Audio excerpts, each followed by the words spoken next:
E só para fazer uma retrospectiva rápida, aqui está um ciclo onde acontece essa gestão pública em relação a controle, tá?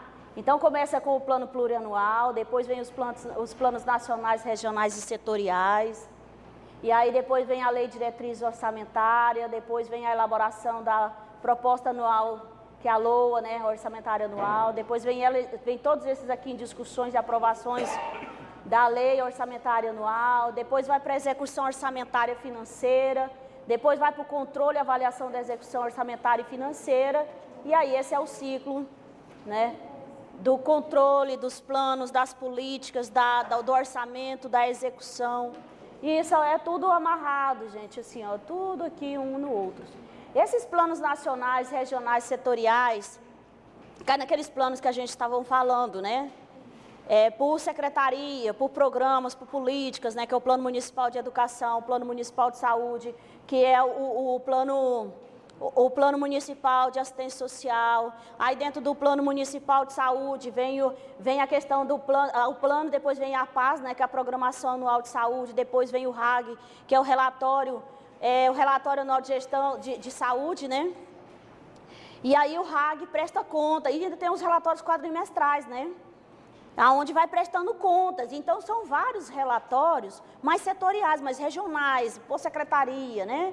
Aonde cada conselheiro, dentro da sua atribuição de conselheiro, vai cuidar daquela parte, né?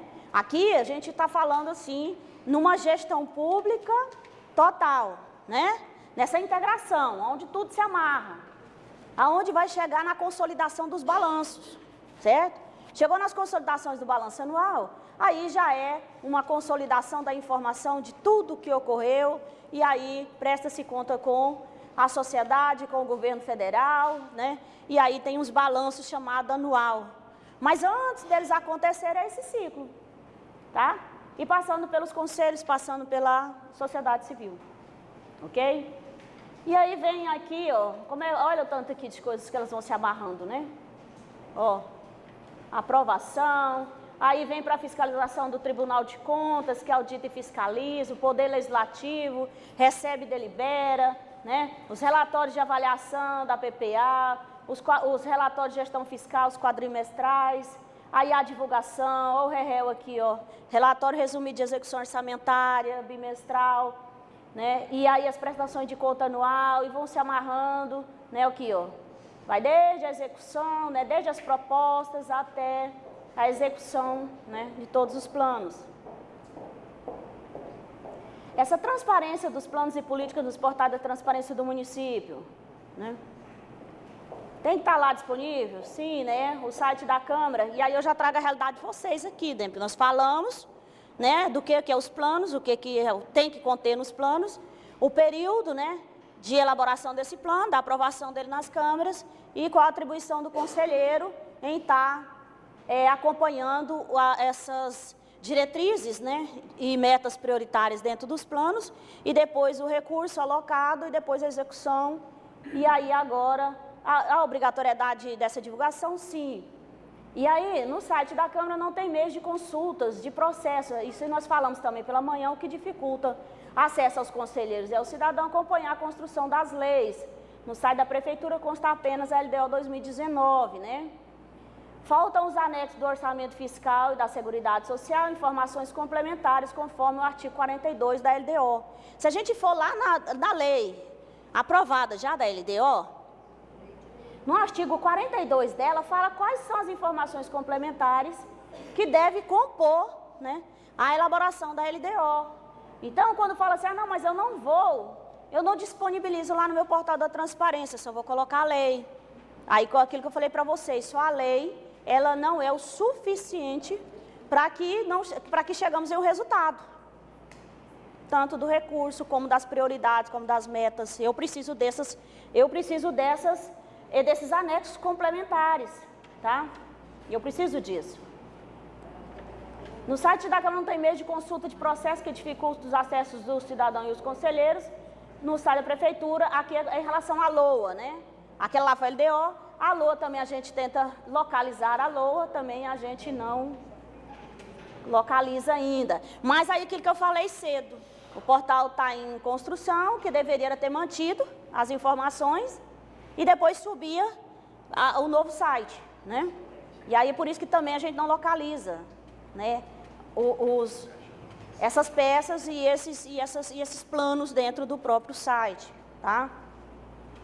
E aí a gente faz algumas sugestões, nós falamos até mais cedo, né, de inserir lá no site da Câmara as pautas, né? No site da Câmara ainda, sugerir a consulta de processo, nós falamos por palavra-chave, tá?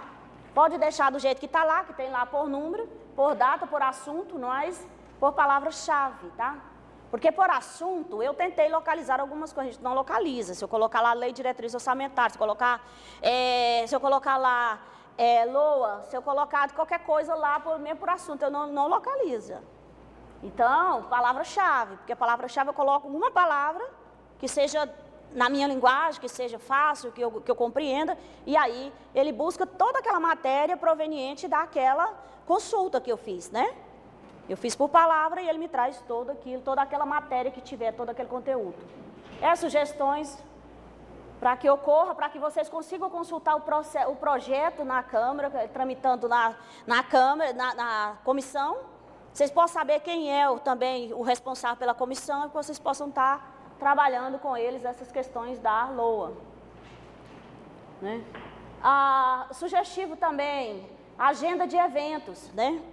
Colocar lá no site da Câmara as agendas de eventos dos vereadores, né? Para que vocês também possam estar acompanhando, para saber, né, quais são as atividades que o vereador está desenvolvendo. Tudo isso é da transparência do trabalho do Legislativo, tá? Ter lá, por exemplo, as diárias, né, do Legislativo, onde tem observatório social, onde tem observatório nos municípios. Tem município que começou com diárias lá, quando a gente começou a fazer esse monitoramento das diárias, e as diárias estavam 5.300 lá, uns 5.000 e poucos, né?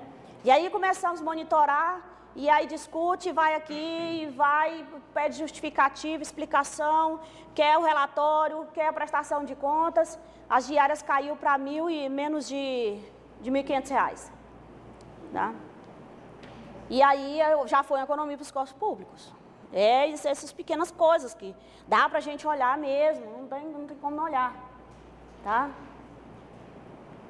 É parceiro, mas recebe recurso público e somos nós também que temos que ajudar. É um caminhando com o outro, em todo legislativo, executivo, né? E o controle social, e os conselhos e controle social. Consulta de convênio do portal de transparência do município, sugerir inserir consulta por palavra-chave assuntos, nós já falamos, mas aqui eu estou trazendo qual que é o link de vocês que está lá, tá? Onde a gente pode estar melhorando. A consulta de decretos e leis também, né? Já falei, mas eu trouxe aqui aonde que pode inserir, é sugestivo, tá? Consulta dos planos políticos no portal Transparência, sugestão também, incluir o Plano Municipal de Saúde, a Programação Anual de Saúde, o Relatório Anual de Gestão RAG, o Plano Municipal de Educação PME, o Plano Municipal de Assistência Social, o Plano de Cargos, Carreiras e Salários, né? Disponibiliza lá no portal, né? Por exemplo, eu tentei localizar e ontem nós fizemos a capacitação para o pessoal, né, para os conselheiros da assistência social, e os conselheiros não se recordam mais desse plano, né? Porque esse plano ele é quadrienal. E aí não se recorda do plano e passa lá pelo conselho para aprovar, né? E esse plano lá também é construído as diretrizes e normas da assistência social, que vai dar norte para inserir lá na PPA, para poder inserir nas programações anuais. E aí, por o conselheiro não conhecer, e agora já vai ter a nova construção, né, junto com a PPA desse plano, então é necessário que solicite. Precisava solicitar formalmente, tá atrás, não, disponibiliza no portal, né? E aí todo mundo tem acesso, vai verificar essa situação. Professora, e continuar. A lei orgânica do município a lei orgânica está lá. Da Câmara, né? Está no site da Prefeitura. A lei orgânica, essa está lá, tá? Essa você consegue consultar, ler, tá lá. Está lá no portal da transparência. Esse material vai ficar com vocês aqui, tá? Já está com o doutor aqui já. Ó, controle social da execução das despesas públicas, né? Então, nós a primeiro momento, passamos pela a elaboração, né, pelo acompanhamento, pelas normas e diretrizes, e agora nós temos que acompanhar a execução da despesa, né? Foi feita uma dotação orçamentária, foi alocado recurso, e agora? Vamos ver como é que vai gastar, não é? Encerrada a fase de elaboração, apreciação, votação e apreciação e aprovação das peças orçamentárias, inicia a fase da execução. É o momento da realização dos fins públicos estabelecido na Constituição. Por isso, a sociedade deve se organizar para participar da gestão desses recursos em conjunto com os agentes públicos. Nesse ordenamento jurídico, estabelece algumas regras para que as despesas não se realizem arbitrariamente. Essas regras estão contidas principalmente na Lei das Finanças, a Lei 4.320, na Lei das Licitações, 866, né, e na Lei de Responsabilidade Fiscal, a 1 de 2000.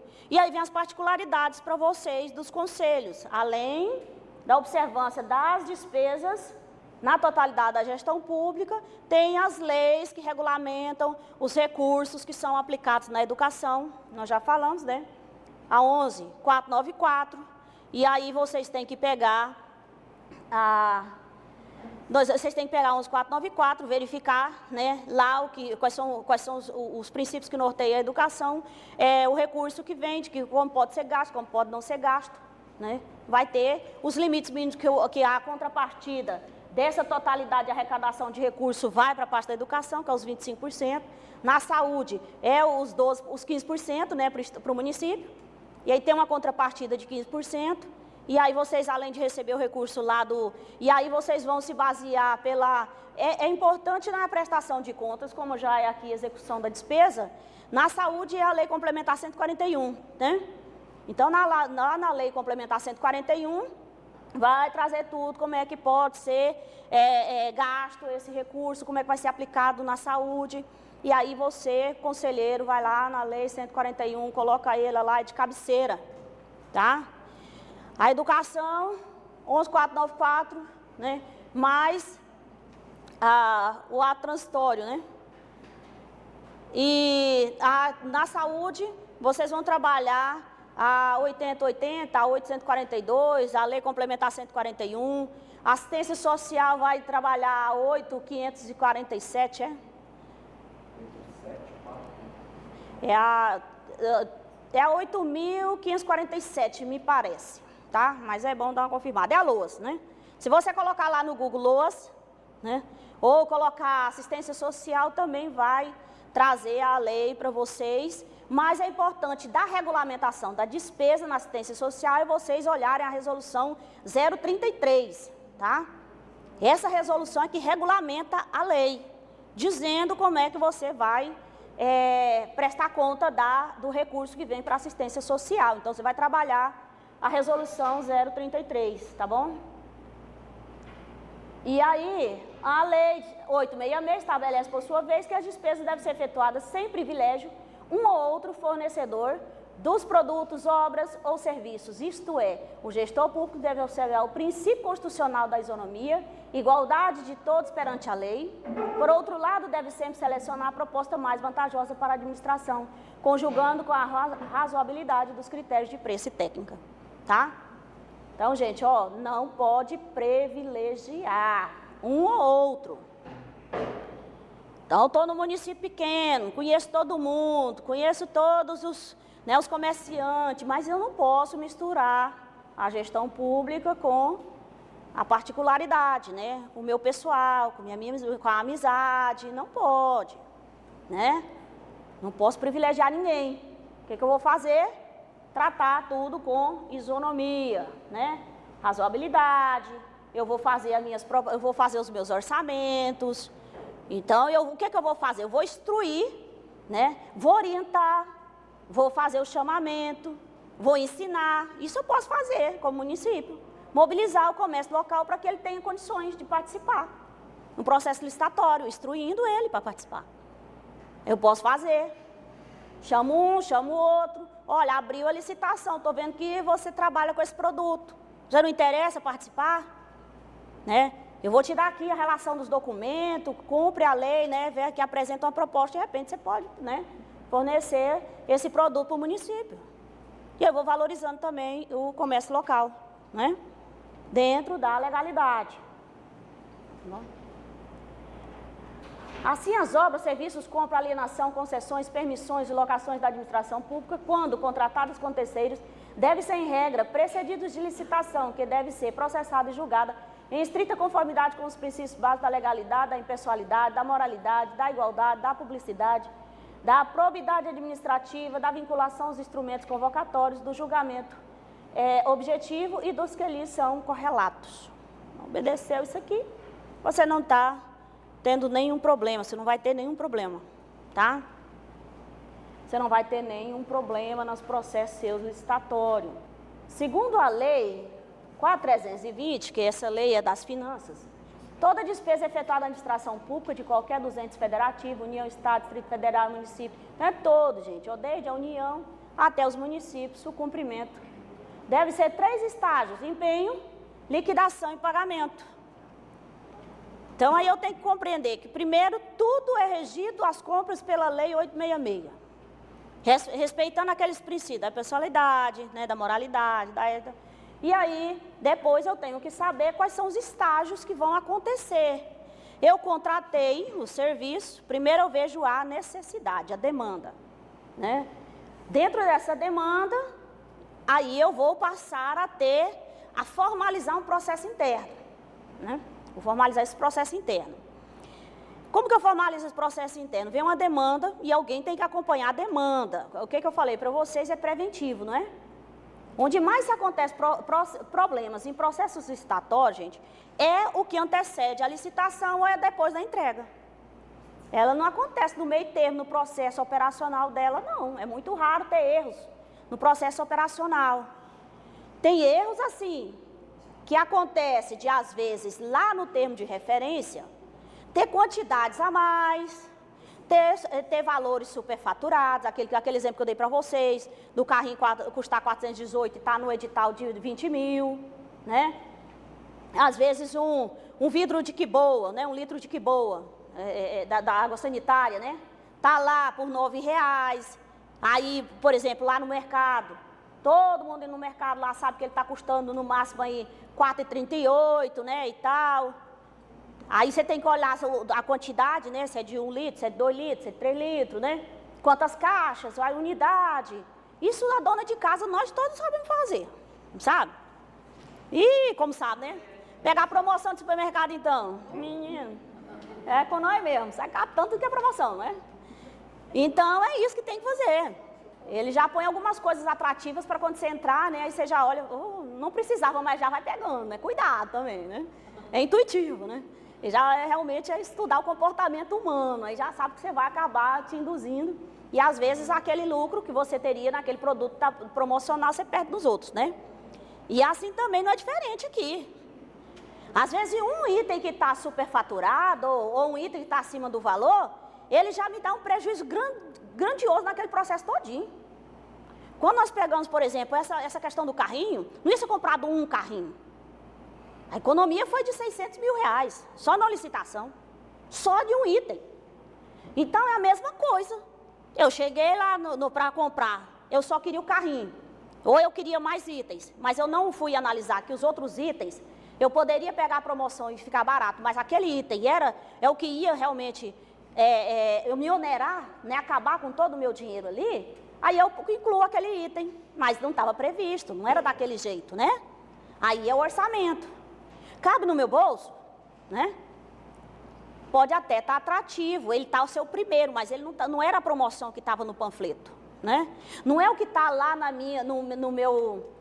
minha cotação de preço que eu fiz para a licitação, né? Mas aí foi incluído. Quando vai incluído, aí é onde eu tenho um prejuízo grande. E aí essas coisas é analisar, é ver. Isso todos nós podemos fazer tranquilamente. Entrou aqui, foi lá na licitação, vai lá direto para o termo de referência. Vou logo saber o que está sendo comprado. Aí lá tem que ter quantidade, tem que ter, primeiro, uma justificativa que está comprando, tem que ter a quantidade, tem que ter a descrição do item. Aí tem que ter também o valor da unitária e o valor total. Pronto. É isso que eu preciso saber. Cidadão precisa saber isso. Você sabe isso, você tem uma ideia do preço no mercado. Se não tem, você pode fazer uma pesquisa e pode chegar como cidadão comum no dia do certame e dizer, olha, ele não tem condição de fazer essa licitação, de vocês comprar esse produto desse preço, não. O preço no mercado, eu já cotei, está outro valor. Está muito alto. Vai trazer muito prejuízo. E qualquer cidadão pode levantar no certame, né? Quem aqui já assistiu algum certame? Já participou de uma licitação? Foi lá? Porque todo edital, quando vocês abrirem o edital, tem lá marcado o dia que vai acontecer o pregão, o dia que vai acontecer o pregão presencial, a licitação é chamado de certame. Então está lá escrito o dia e a hora do certame. Aí você, cidadão, vai lá, é aberto, você pode ir, você vai lá e fica lá assistindo. É por curiosidade, você vai assistir, né? Tem licitações no pregão eletrônico, no pregão presencial e propostas são feitas no ato ali, de imediato, negocia valores, né? E aí vai negociar, e aí você fica lá. Se você vê que está favorecendo um fornecedor, se você for ver que o preço está acima do mercado, você pode se manifestar. Você se manifesta e pode falar. Ou muito acima ou muito abaixo. Ou muito abaixo. Nada que seja discrepante. Nada que seja assustador, nada que te leve a compreender de que há um direcionamento, um favorecimento. Quando está muito abaixo, é suspeito de conluio, de conchavo, né? de direcionamento, de possíveis já alteração no preço lá na frente com um aditamento ou então mesmo com uma... Como é que o nome fugiu aqui agora? Com aditivo do contrato, já está previsto, né? E aí tudo isso, aonde que você vai vedar? Lá na hora do certame, né? É preventivo. Aí pronto, eu já me manifestei, já coloquei o meu posicionamento, não foi acatado, continuou, né? Aí eu vou lá no Legislativo, vou lá no MP, né? Vou lá no próprio Executivo, né? Não, vocês têm que retificar esse edital, tem que cancelar essa licitação. Ou fazer uma ratificação do edital, certo? E tem que cumprir as coisas.